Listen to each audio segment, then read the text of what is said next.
నమస్కారం city news కి స్వాగతం. ముందుగా ముఖ్యాంశాలు.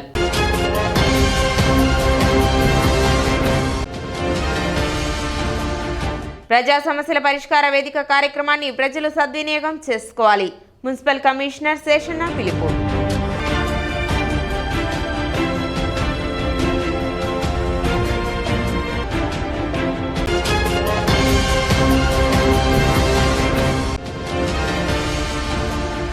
మాజీ రాజ్యసభ సభ్యులు టీడీపీ సీనియర్ నాయకులు స్వర్గీయ ఎడ్లపాటి వెంకట్రావు 107వ జయంతి వేడుకలు.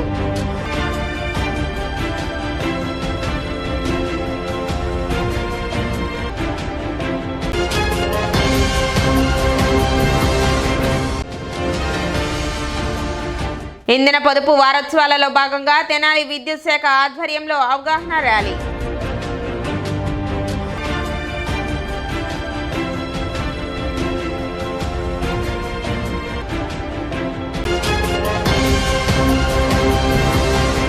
ప్రతి సోమవారం జరిగే ప్రజా సమస్యల పరిష్కార వేదిక కార్యక్రమాన్ని ప్రజలు సద్వినియోగం చేసుకోవాలని మున్సిపల్ కమిషనర్ బండి శేషన్న పిలుపునిచ్చారు. సోమవారం మున్సిపల్ కార్యాలయంలో జరిగిన ప్రజా సమస్యల పరిష్కార వేదిక కార్యక్రమంలో కమిషనర్ శేషన్న అర్జీదారుల నుండి అర్జీలను స్వీకరించారు.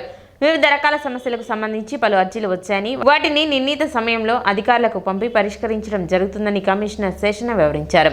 కార్యక్రమంలో కార్యాలయ సిబ్బంది, అధికారులు పాల్గొన్నారు. జిల్లా కలెక్టర్ గారు నిన్న ప్రెస్లో చెప్పారు. ప్రెస్లో ఈ యొక్క ప్రజా సమస్యల పరిష్కార వేదిక అనేది జిల్లా స్థాయిలో, డివిజన్ స్థాయిలో, అలాగే యూఎల్బీ స్థాయిలో కూడా అవుద్దని చెప్పారు.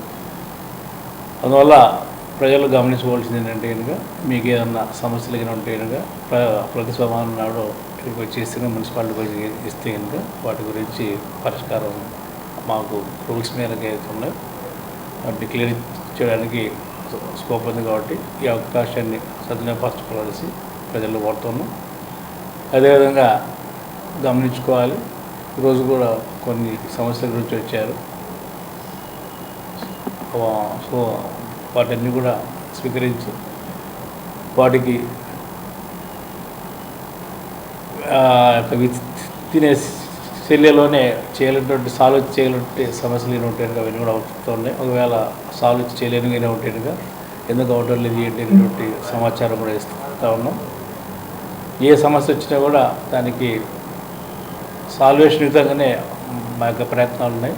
దీన్ని గమనించుకోవాలి. అదేవిధంగా ప్రజలు కూడా సహకరించాలి.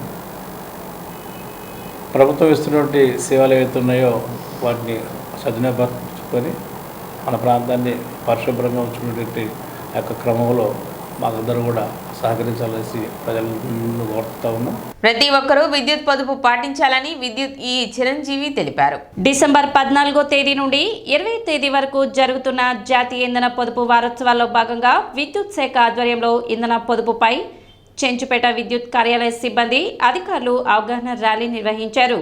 కార్యాలయం నుండి ప్రారంభమైన ఈ ర్యాలీ పట్టణ వీధుల్లో కొనసాగింది. ఇంధన పొదుపు అంటే ఏమిటి, ఇంధన పొదుపు ఏ విధంగా చేయాలి అనే వాటిపై అవగాహన కల్పిస్తూ విద్యుత్ శాఖ ఆధ్వర్యంలో అవగాహన ర్యాలీ నిర్వహించినట్లు విద్యుత్ చిరంజీవి తెలిపారు. ప్రస్తుతం ఉన్న వనరులను ఏ విధంగా సంరక్షించుకోవాలి, భావితరాలకు ఏ విధంగా అందించాలి అన్న విషయాలపై ప్రజలకు అవగాహన కల్పిస్తున్నట్లు తెలిపారు. కార్యక్రమంలో ఏడీఈ అశోక్ కుమార్, కార్యాలయ సిబ్బంది పాల్గొన్నారు.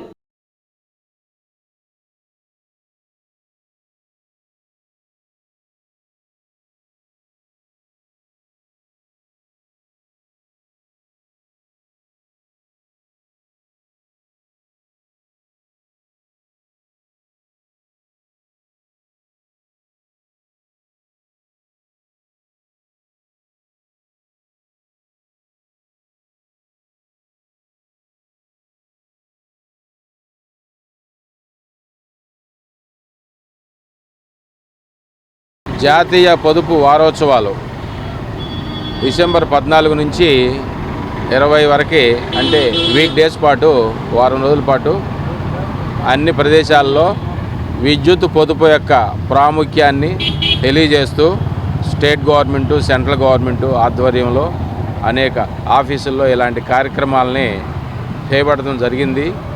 విద్యుత్ శాఖగా ఇది మా ప్రథమ బాధ్యత కాబట్టి ఇంధన పొదుపు అంటే ఏంటి, ఇంధనాన్ని ఎలా పొదుపు చేయాలనే దాని మీద ప్రజలకి అవేర్నెస్ కల్పించడానికి అవగాహన కార్యక్రమాలని కండక్ట్ చేస్తున్నాము.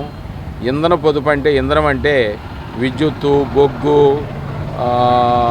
రకరకాల ఇంధనాలు, ఆయిల్స్, నీరు ఆల్సో ఇంధనం, రకరకాల ఆయిల్స్, నీరు, బొగ్గు, విద్యుత్తు, ఇలాంటివన్నీ కూడా ఇంధనాలు, గ్యాసు, ఇవన్నీ కూడా ఇంధనాలే కదా, శక్తి అన్నమాట. ఇవన్నీ కూడా ఎలా పొదుపుగా వాడుకోవాలి. పొదుపుగా వాడుకోకపోతే ఏముంది, భావితరాలకు అయిపోతుంది. ఇప్పటికే బొగ్గు గనులు అన్నీ మనకు తగ్గిపోయినాయి, రకరకాల ఇంధనాలు తగ్గిపోయినాయి, డ్యామ్స్లో వాటర్ సోర్సులు తగ్గిపోయినాయి, నీళ్ళు కూడా మనకి చాలా కొరత రావట్లా. అంటే ఏంటంటే విచ్చలవిడిగా వాడటం వల్ల గతంలో మనకి వనరులు తగ్గిపోతున్నాయి అన్నమాట. అవి ఉన్న వనరుల్ని వృద్ధి చేసుకుంటూ భావితరాలకు కూడా ఉండేటట్టుగా జాగ్రత్తగా పొదుపుగా వాడుకుంటూ మనకి కరెంటు కూడా ఎంతవరకు కావాలో అంతవరకే వాడుకోవాలా. ఫ్యాన్ ఎప్పుడు వేసుకోవాలో అప్పుడు వేసుకోవాలా. హీటర్స్ ఉంటాయి, రేజర్స్ వేసి వదిలేస్తాం బాత్రూముల్లో. అలా కాకుండా మన 10 నిమిషాలు పావు గంట వేడి నీళ్ళు వచ్చేదాకా అట్లా ఇలా పొదుపుగా వాడుకుంటే మనకి ఇప్పుడు ఇవాళ విద్యుత్ బిల్లు అనేది చాలా పెరిగిపోతుంది. మనకి ఇంటద్దుల కంటే కూడా కొంతమందికి విద్యుత్ బిల్లులే ఎక్కువ వస్తున్నాయి అని కూడా మనం అబ్జర్వ్ చేస్తున్నాము. ఇవన్నీ ఏంటంటే పొదుపు పాటిస్తూ ఉండాలి. ఇంధనమే కాదు, మనం ఇళ్లలో కూడా డబ్బు కానీ లేదా ఇంకోటి కానీ అన్నీ కూడా పొదుపు ఎంతవరకు కావాలో అంతవరకు వాడుకోవాలి. పొలాల్లో విద్యుత్ ట్రాన్స్ఫార్మర్లను దొంగలిస్తున్న ముఠాను వినుకొండ రూరల్ సర్కిల్ పోలీసులు పట్టుకున్నారు. రైతులకు ఇటువంటి దొంగల నుండి మరోసారి ఇబ్బంది తలెత్తకుండా కఠిన చర్యలు తీసుకుంటామని వినుకొండ ఐనవోలు స్టేషన్లో నిర్వహించిన మీడియా సమావేశంలో డీఎస్పీ నాగేశ్వరరావు తెలిపారు. పట్టుబడి 4 ముద్దాయిలను కోర్టులో ప్రవేశపెట్టనున్నామని, ఇప్పటికే 2 జిల్లాల్లో అనేక కేసులు ఉన్నాయన్నారు. వినుకొండ రూరల్ పోలీస్ స్టేషన్లో సర్కిల్ మొత్తం అండ్ వినుకొండ టౌన్ పరిసర ప్రాంతాల్లో రైతులకు సంబంధించిన ఈ యొక్క ట్రాన్స్ఫారాలని పగలగొట్టినటువంటి గ్యాంగ్ను పట్టుకోవడం జరిగింది. వినుకొండ రూరల్ సిఐ గారి ఆధ్వర్యంలో వాళ్ళ 4 పోలీస్ స్టేషన్ల ఏరియాలో ఎస్ఐలు, సిబ్బంది మొత్తం కూడా మనం సుమారు ఒక 58 ట్రాన్స్ఫారాలు పగలగొట్టినటువంటి మీరు చూస్తున్నటువంటి ఈ ముద్దాయిలు నల్లబోతుల పెద యంగయ్య, ఇతను దోర్నాలకు సంబంధించిన వ్యక్తి, ప్రకాశం జిల్లా. ఈ బత్తుల కోటయ్య, పెద్దవరం నూజెండ్ల మండలం, వీరబోయిన బాలయ్య, వినుకొండ మండలం, తొలుసూరి లక్ష్మీనారాయణ, ఇతను తురుమెళ్ళ రొంపచెర్ల మండలం.